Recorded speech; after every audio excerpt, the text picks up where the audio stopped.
Good day ka-truckers! Dito tayo sa Optimus Trucks and Heavy Machineries.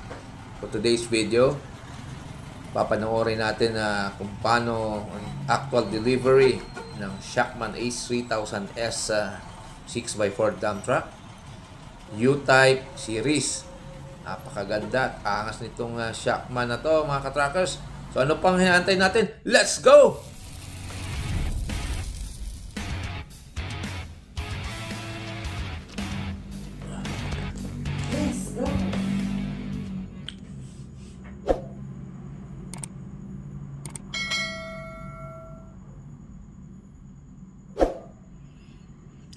Ka-truckers, sundan natin yung U-Type series na Shackman H3000S dump truck.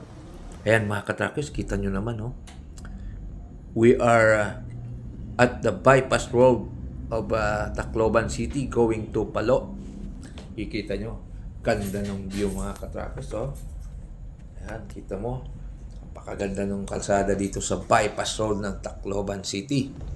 Ayan mga ka-truckers, nadaanan pa natin yung mga ka-truckers natin from Mindanao or from Samar. Naka-standby po dito mga ka-truckers sa may bypass road. Actually, waiting sila dyan sa mga booking sa pagsakay sa barko. Dito sila nakaparada lahat sa may bypass road. Ayan, kita nyo mga ka-truckers, oh. Karamihan niya mga wing van. Oh. Shout out sa mga ka-truckers natin, Mindanao, Samar, Leyte. At sa wakas, andito na. Nakarating na tayo sa yard ng ating valued client, RCP, Ricky Concrete Product of Tacloban City.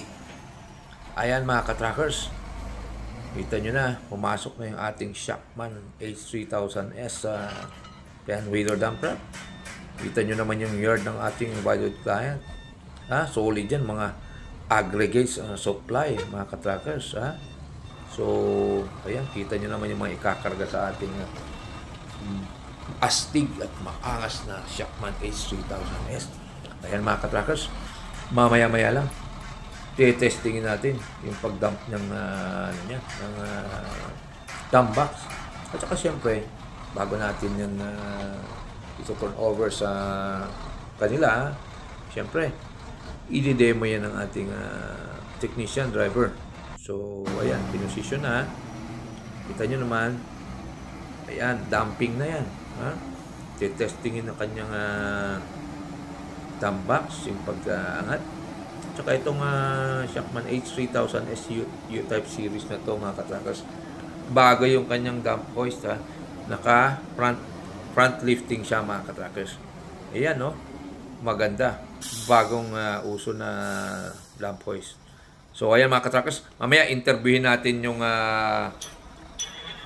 yung ating valued client, no? Kung anong masasabi niya. Congratulations, pangatlong Shackman H3000S sa dump truck nyo na to. So, anong masasabi mo boss sa Shackman? Ganda. Malakas, matipid sa diesel.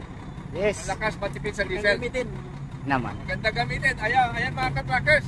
So si Boss Dan, Shackman user ng Tacloban City. Congratulations sir. Maraming salamat. Ayan mga ka-truckers. So, ano pa? Kayong mga ka-truckers, ano pa inaantay nyo? Mag-Shackman na kayo!